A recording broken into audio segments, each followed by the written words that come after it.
Bonjour à tous, je m'appelle Noémie Silberg, j'ai 41 ans, 2 enfants, je suis veuve et je suis heureuse. Et oui, c'est possible. J'ai écrit un livre dans lequel je raconte la traversée de cette épreuve. J'explique que j'ai réussi à vivre après Marc grâce à mes ressources. Les ressources, c'est ce qui est en nous ou autour de nous et qui nous aide à surmonter une épreuve. S'identifier, se sentir moins seul, soutenu, compris, c'est ce qui fait du bien quand on traverse une épreuve.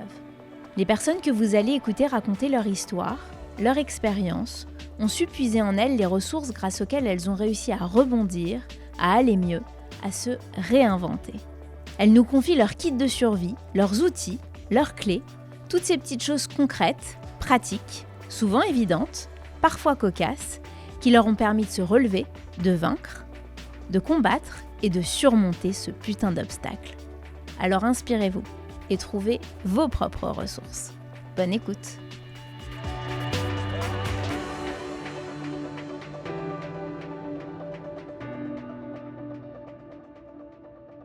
Céline Clément-Petroman est une communicante qui, après avoir fait ses armes au parquet national financier pendant de nombreuses années, est aujourd'hui spécialisée dans la crise judiciaire.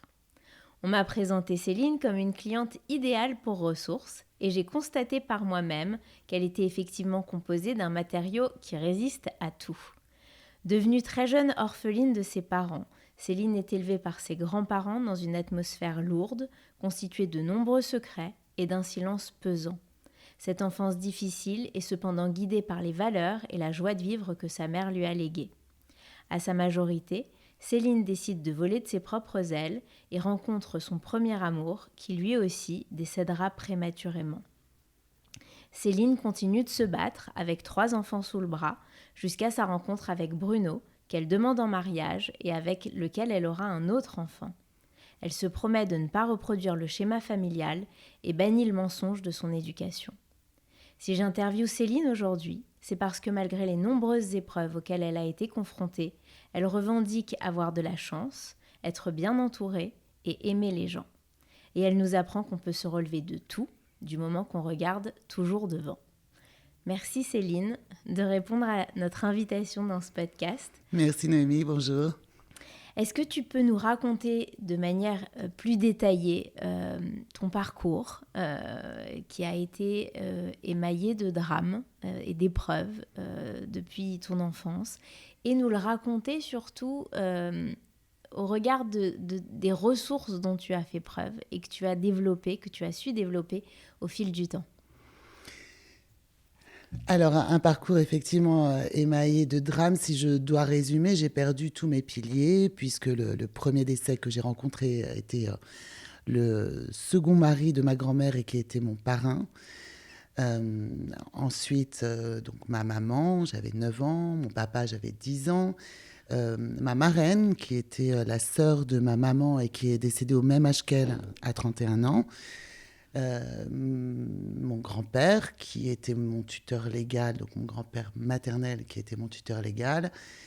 Quand j'avais 18 ans, il ne me restait plus que mes 2 grands-mères. De manière très brève. Donc effectivement, c'était pas du tout une époque, donc j'ai 55 ans, c'était pas du tout une époque à laquelle on parlait de psychologie des enfants. Je n'ai jamais rencontré de médecin professionnel. Et surtout, le médecin de famille avait dit à ma grand-mère maternelle qui m'élevait qu'il fallait m'épargner. Et pour lui, m'épargner consistait à me mentir. Par omission. Voilà. Même pas par omission, un mensonge franc, puisque ce que ma grand-mère me disait, c'était que mes parents étaient morts tous les deux d'un arrêt cardiaque. Ce qui, à 9 ans et 10 ans, me paraissait un peu sensé. Enfin, ok, dont acte. Mais ma mère avait 31 ans, mon papa 33 ans. Donc à l'âge de 13 ans, je me suis dit qu'il y avait quelque chose qui ne collait pas. 2 décès si jeunes à 10 mois d'intervalle. Donc je suis allée voir ma grand-mère paternelle, la maman de mon papa, qui m'a avoué que mon papa s'était suicidé, qu'il s'est pendu, mais ne voulait pas me dire de quoi était morte ma maman, puisqu'elle était la fille de mon autre grand-mère, et que c'était à elle de me le dire. Ma grand-mère a tenu bon jusqu'au bout. Elle ne m'a jamais avoué de quoi était morte maman, et je l'ai appris en allant au commissariat à l'âge de 18 ans, en poussant la porte et en disant que maintenant je voulais savoir. Ta deuxième question était quelles ressources on trouve dans tout ça? Oui. Bon, donc dans la mesure où il n'y a pas d'appui, puisque autour de moi tout le monde me ment, dans la mesure où ce mensonge provoque l'éloignement, mais ça je le comprendrai beaucoup plus tard, l'éloignement de tous les amis, par exemple de mes parents, qui ne savaient pas comment se comporter avec moi, je me retrouve seule avec cette histoire à porter, et avec en plus le refus de la part de ma famille, le refus de me voir pleurer ou être triste, hein, puisqu'en fait, l'idée, c'est qu'il faut soutenir mes grands-parents. Donc ça, c'est dans les périodes où ça va bien, enfin dans les périodes entre deux, mais à chaque nouveau décès, on repart sur encore une fois, c'est une autre culture, hein, on repart sur un silence dans la maison, on éteint la télé, la photo du nouveau mort apparaît sur la cheminée, et là, il n'est plus question de rire, de sortir, d'avoir des amis. Voilà. Il n'y a aucune légèreté auquel un enfant peut prétendre. Ça on est très loin de ça. Pas. On est très très loin de ça, surtout que mes grands-parents étaient des gens de peu, comme on dit. Ma grand-mère elle-même, d'ailleurs, était une enfant orpheline, puisqu'elle était... Enfin, orpheline, on ne sait pas, mais en tout cas, elle était de la DAS, elle avait été abandonnée. Donc, elle avait été elle-même élevée à la dure. Et clairement, l'objectif quotidien était de survivre financièrement et de supporter toute cette douleur qui arrivait ici. Donc comment on s'en sort? En fait, on s'en sort comme, je crois, on se sort de tous les drames, c'est-à-dire qu'à un moment donné, on touche le fond. Et à partir de là, on décide. Soit on décide de rester au fond, ou soit on décide de donner une petite impulsion, une énorme impulsion, et de remonter à la surface et d'y aller. Et tu te souviens de ce moment-là? Je me souviens très exactement de ce moment-là. En fait, je suis à l'école à l'école primaire, donc je suis en CM2. Je viens de sortir du deuil de ma maman. J'avais trouvé une situation très confortable parce que d'un seul coup, j'étais le centre d'intérêt. D'un seul coup, les parents de mes copains, de mes copines, le maître d'école étaient très, très précautionneux avec moi. Céline, comment tu vas? Vous savez, tu vois le ton de voix qui baisse, les épaules qui se baissent aussi, le regard. Et j'avais trouvé ça, mais tellement cocon, tellement génial. Et quand mon papa est décédé, bon, d'abord, cette annonce a été très brutale puisque je rentrais de l'école. Je me souviens très bien, j'avais des images d'albums Panini d'un dessin animé qui s'appelait Bernard et Bianca, et j'étais toute fière parce que j'avais de nouvelles images, donc j'arrivais toute joyeuse. Et là, en arrivant à la maison, chape de plomb, là déjà, ça a été un premier choc, en me disant, est-ce que vraiment je veux continuer à vivre ça? C'était trop dur. Et en retournant à l'école, je me suis dit, c'est pas ça que je veux. Je veux pas qu'on me regarde avec ce regard pesant, apitoyé. Et j'ai commencé à moins parler de ce qui se passait chez moi. Et le décès de ma tante, donc, qui était vraiment donc la fille de mes grands-parents maternels qui m'élevait et qui était vraiment, elle aussi, un rayon de soleil, a fini de me tirer vers la lumière. J'ai arrêté d'en parler, en fait, vraiment. Et il n'y avait que très peu de proches qui étaient au courant. Je me souviens de mon amie d'enfance, qui est actuellement encore une de mes plus proches, qui me dit au décès de mon grand-père, en fait, elle s'est retournée, elle est partie, et elle est revenue, et elle m'a dit, je ne sais même plus quoi te dire. Et là, je me suis dit, mais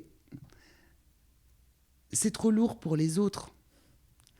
C'est trop lourd pour moi, mais c'est trop lourd pour les autres aussi.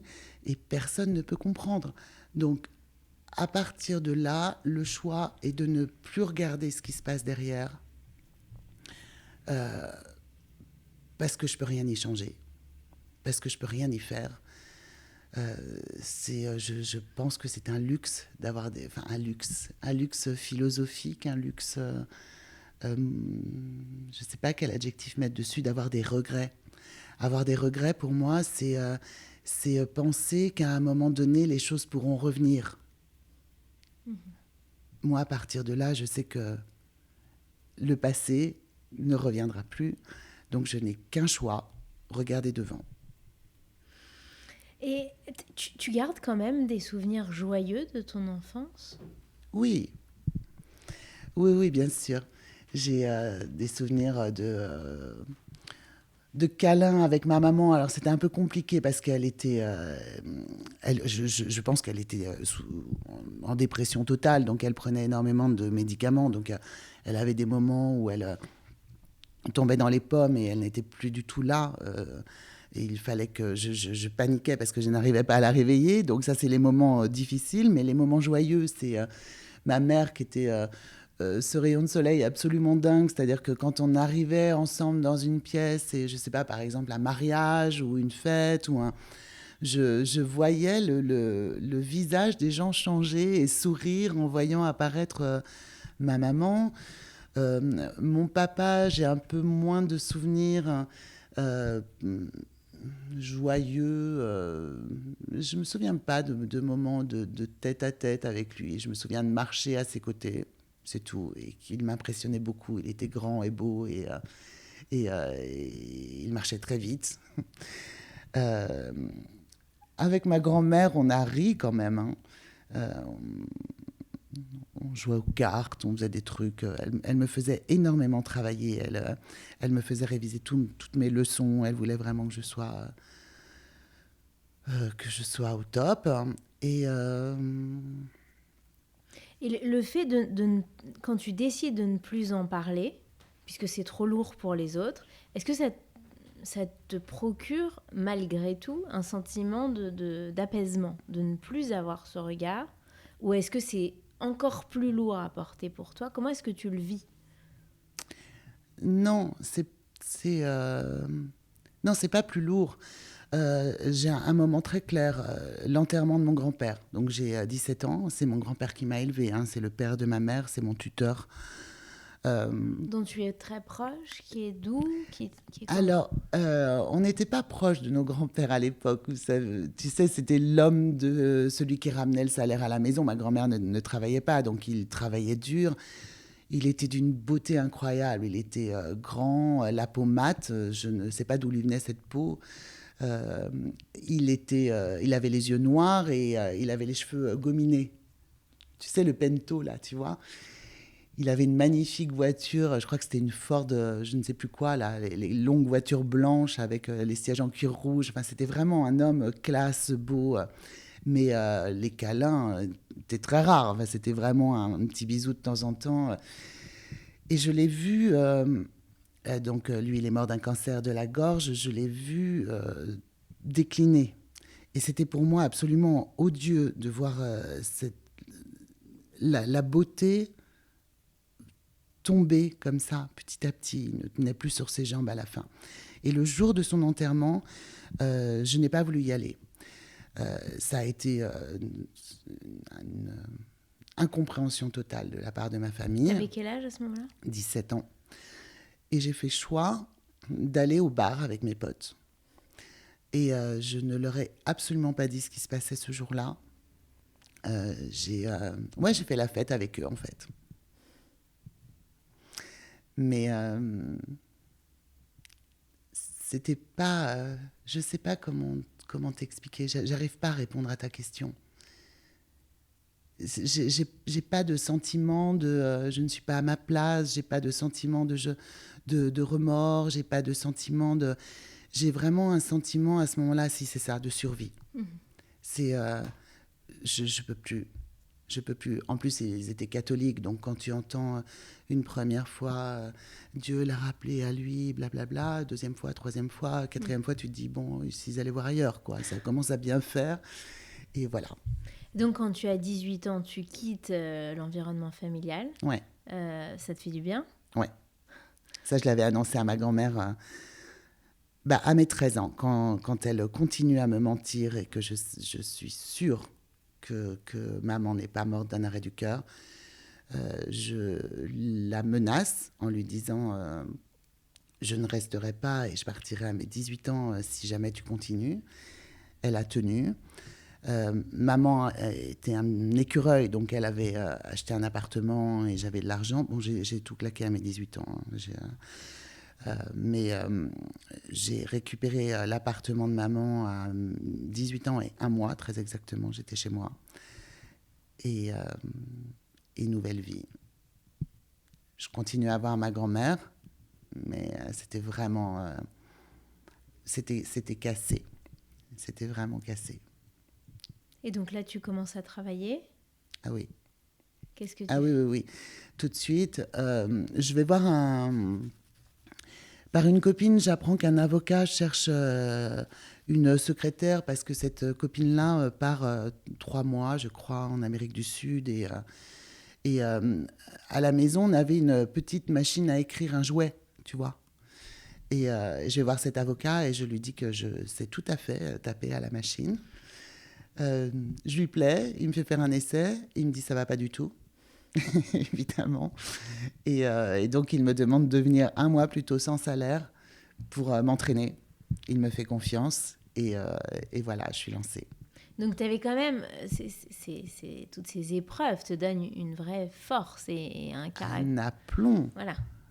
Ah non, mais j'ai la vie m'attend, moi. Hein. Le drame est derrière. Enfin, pour moi, c'est vraiment... Donc tu as une soif de vivre. Bon sang. Mais tellement. En fait, je fais choix de ne garder que l'allant de maman, de ma tante, que cette envie d'apprendre. Alors, maman avait ça aussi, c'est qu'elle elle continuait, par exemple, elle prenait des cours d'espagnol après le boulot, elle avait soif de culture, de livres, elle avait une bibliothèque absolument énorme. Et j'ai cette envie-là, quoi. Je veux avancer. Et je n'ai aucun doute. Bon, d'abord, effectivement, il y a ce petit tapis financier qui est là, mais qui est finalement pas si énorme que ça, mais en tout cas, il est là. Donc, je pars pas complètement nue non plus. Mais très vite, je rencontre mon premier amour. Et là, je décide de tout quitter pour qu'on aille s'installer en Corse tous les deux. Et c'est pareil, je suis persuadée qu'on m'attend, quoi. Et tu vas t'installer en Corse, t'as besoin de cet éloignement-là ou ça n'a rien à Non. voir? Pour moi, c'est lui qu'on a besoin. En fait, je m'occupe pas de moi. Ma ressource aussi, c'est de m'occuper des autres. Et il est cocaïnomane. Il me dit qu'il veut s'en sortir. Et on part tous les deux en vacances en Corse. Et là-bas, Eric est saxophoniste. Et en fait, c'est un peuple qui chante, les peuples corses. Donc il fait assez régulièrement des bœufs dans des bars. Et je le vois heureux. Et quand on rentre à Paris, je me dis que ça va repartir. Donc je lui dis, allez hop, on fait nos bagages et on part en Corse. Je suis persuadée que je vais le sauver de la cocaïne. Et là, tu tombes enceinte? Ouais, je tombe pas enceinte, on a envie d'avoir un enfant. J'ai vraiment cette envie d'avoir une famille, de créer ma famille, de créer notre famille. Et comment tu l'imagines à ce moment-là, cette famille? Joyeuse, sans secret, dans le dialogue. T'es heureuse avec Eric? Ouais, on est heureux. Et puis en Corse, c'est absolument génial. En fait, pareil, avec Aplomb, j'apprends que la radio de Porto Vec, la seule radio, cherche une journaliste et je frappe à la porte en disant que je sais faire. Et ça fonctionne. On va rester 4 ans là-bas. Euh, c'est un petit cocon parce que en fait le Corse c'est absolument génial parce qu'il met un temps d'observation, il te regarde, mais à partir du moment où tu es accepté par tout le monde. Si tu es l'ami de l'ami, tu es l'ami de tout le monde. Donc on vit une époque absolument géniale. Je suis protégée par tout le monde là-bas. On n'a jamais fermé la porte de la maison à clé. On n'a jamais... quand Oriane est née à Porto Vec, je ne pouvais pas aller faire mes courses en centre-ville. Il y avait toujours un commerçant qui me disait « Mais laisse-moi la petite, laisse-moi la pincette, là, va. » Voilà, donc c'était... non, c'était cocon, ouais, vraiment. Et alors là, qu'est-ce qui se passe? Donc tu restes en Corse, tu continues de bosser comme journaliste. Ouais, et puis je découvre qu'Éric est retombé, qu'il ne travaille plus depuis un mois alors qu'il me dit que tous les matins il y va. Et là, je suis à nouveau face au mensonge. Et ça, c'est pas possible. Donc, je quitte tout. Je pars avec Oriane sous le bras. J'ai dépensé tout mon argent. J'ai plus rien. J'ai vendu l'appartement. Donc, j'ai 22 ans, 23 ans à l'époque. Je rebosse pour lui quelques années. Et là, je rencontre un autre avocat qui veut créer son cabinet et qui m'emmène dans son aventure. Donc, on part tous les deux pour ça. Et là, je rencontre mon deuxième mari.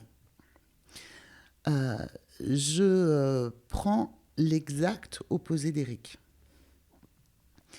Les deux sont très beaux, ça, il n'y a rien à redire. Les deux sont très beaux, mais autant Éric était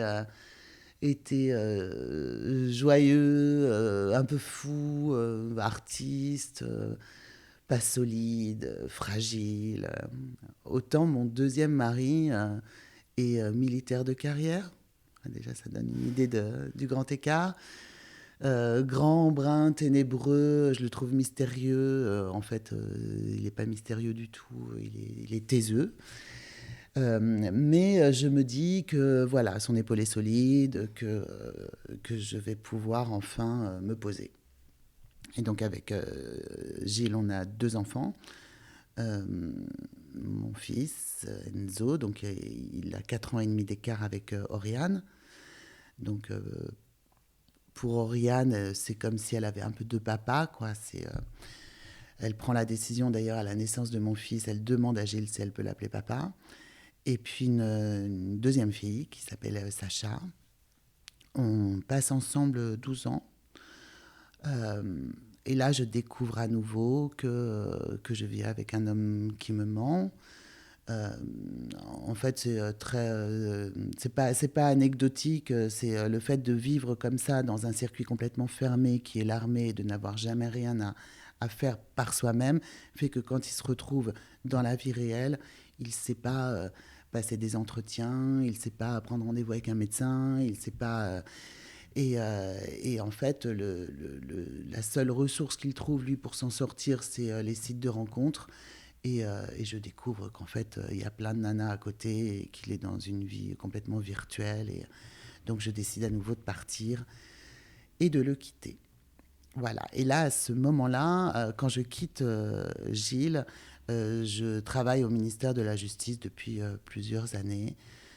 Pareil, j'y suis allée avec un aplomb fou et sur un projet absolument merveilleux qui était d'écrire un livre qui est sorti chez Albin Michel et qui avait pour objectif de parler de la prison au grand public.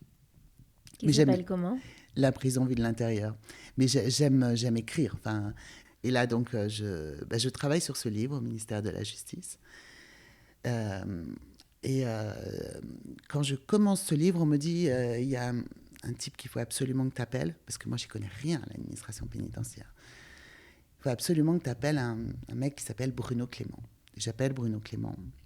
Le contact passe tout de suite. On est mariés tous les deux. Alors moi, je suis...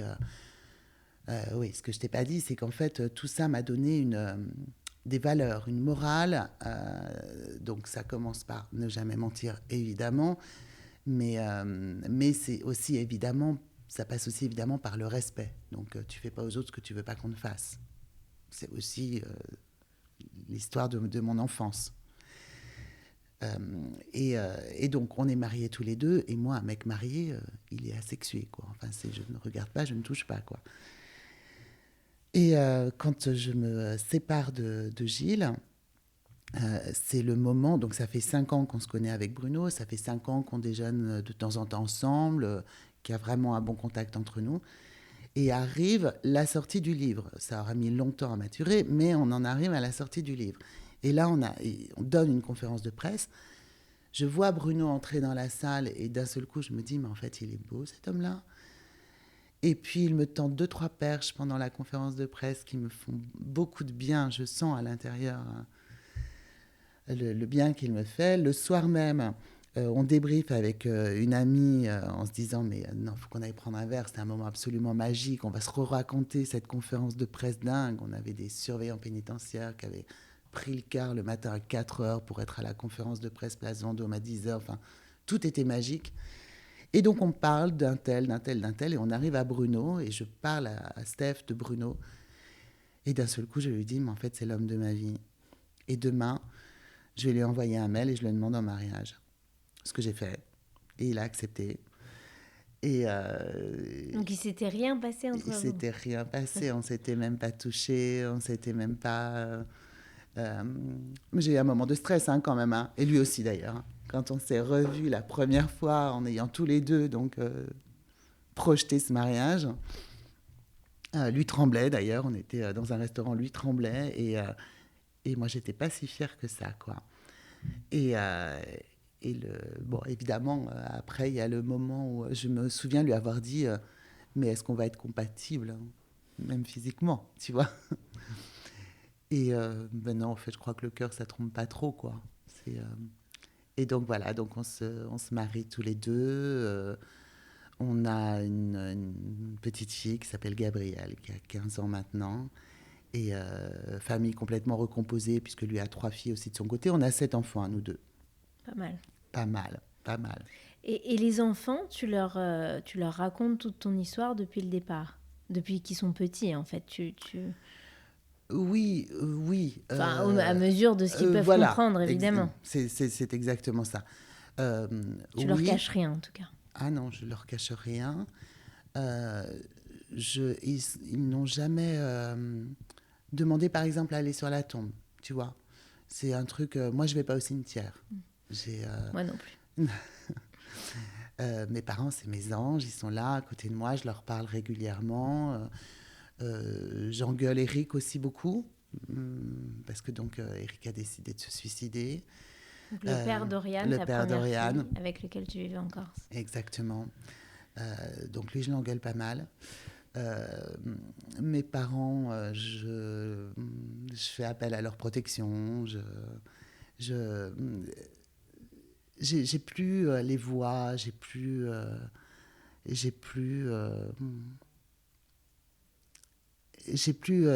d'images qui bougent.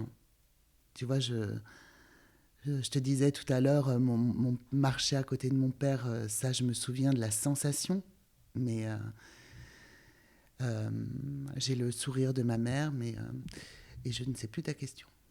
Je te demandais je crois que je te demandais de quelle manière tu t'adressais aux enfants. Oui, c'est ça, c'est exactement ça. Je réponds à leurs questions. Je leur dis que je suis à leur disposition pour leur en dire plus s'ils le souhaitent. Ils m'en posent pas tant que ça, en fait. Ils m'en posent pas tant que ça. Non, on est plutôt tourné vers aujourd'hui et demain, quoi. Et pour revenir sur tes ressources, que finalement tu as fait un gros travail d'introspection et tu as compris ce qui t'avait fait aller bien, ce qui t'avait fait vivre avec. Est-ce que tu vas régulièrement, tu convoques ces ressources sur d'autres choses qui sont d'autres épreuves qui sont moins dramatiques que celles que tu as vécues? Comment est-ce que tu les cultives aujourd'hui, ces ressources-là? Qu'est-ce que ces drames voilà. Comment est-ce que tu les gères? Alors, d'abord, je ne dis jamais drame. Ok. Il y a tout un vocabulaire qui ne... ce sont effectivement mes ressources. Encore une fois, vraiment, ils sont là, quoi. Pour moi, ils sont pas... Enfin, je ne peux pas te dire... je crois pas en Dieu, mais ils sont là. Donc, je ne sais même pas en quoi... Quand tu parles d'introspection, c'est même pas un mot qui me parle parce que je me pose jamais en me disant... Tu vois, ça a vraiment été des moments de survie, plus que des réponses à une introspection. Et ces ressources-là, elles sont tout le temps là. Je n'ai pas besoin de les convoquer. C'est-à-dire que le pire qui pourrait m'arriver aujourd'hui, le seul drame, pour le coup, qui pourrait m'arriver, c'est qu'un de mes enfants, il arrive quoi que ce soit à un de mes enfants. Alors là, je ne sais pas comment je m'en remettrai. Mais tout le reste, qu'est-ce que tu veux qu'il m'arrive, quoi? C'est... voilà, une rupture amoureuse. J'entendais un sujet ce matin sur France Info, sur des études qui sont sur le drame intérieur d'une rupture amoureuse. Oh, bon sang, voilà, tu perds un boulot. Bon, j'ai peut-être beaucoup de chance, mais j'ai toujours rebondi. Je ne pense pas être restée plus de 2 semaines sans travailler. Je n'ai pas de temps pour me fâcher avec des amis. Tu avances je vois et pas tu continues l'intérêt. d'avancer et de foncer. Mais oui, tu vois, je vois dans tous les boulots, il y a des histoires entre les... Oh, bon sang, mais j'ai pas de temps, j'ai pas de place pour ça. Cool. Quoi. Mais bien sûr. Et donc aujourd'hui, tu es avec Bruno depuis combien de temps? Ça fait 17 ans. On va passer au questionnaire ressources. Ça marche.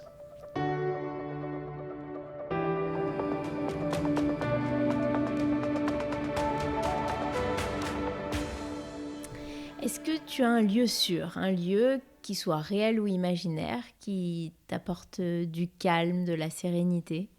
Mon lit. Mon lit, le moment où je m'endors comme une masse, je dors hyper bien et c'est ce moment cocon. Même quand j'ai des soucis, tu vois, c'est vraiment mon refuge. Je dors tout de suite. Est-ce que tu as un mantra ou une philosophie de vie? Ne jamais faire aux autres ce que tu veux pas qu'on te fasse. Un objet qui te donne de la force? Est-ce que tu as un gris-gris, un souvenir? Mes bagues, la plupart m'ont été offertes toutes m'ont été offertes par les gens que j'aime. Mes enfants, mon mari. Et elles te quittent jamais? Non. Est-ce que tu as une référence culturelle qui te ressource? Ça peut être un livre, ça peut être un film, un personnage.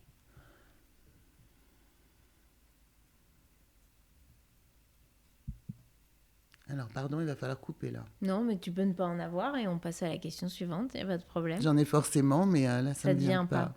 Est-ce que tu as fait une rencontre marquante liée aux épreuves que tu as traversées? Mes enfants.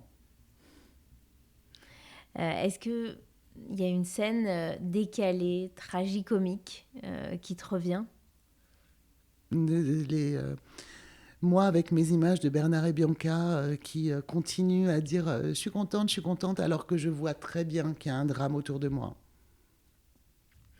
Est-ce que tu as reçu, est-ce qu'on t'a déjà adressé des phrases très maladroites, un peu collector sur ton parcours? Courage. Je sais pas, il faudrait que les gens arrêtent de dire ce mot-là, ça te fout un putain de poids sur les épaules, c'est horrible. Tu dirais que le drame rend... T'aimes pas les drames, les épreuves. Les épreuves rendent fort. Est-ce que finalement, quel est ton... On a ici donc cette boîte imaginaire que chaque invité remplit grâce à ses ressources. Quelle est la ressource que tu mettrais dans cette boîte aujourd'hui? Comprendre que les regrets, qu'il y a des choses qui ne pourront jamais revenir. Donc... Ne pas s'attarder sur des regrets. Et enfin, est-ce que tu as une chanson ressource? Les histoires d'amour finissent mal en général. Merci beaucoup Céline. Merci à toi. Les histoires d'aller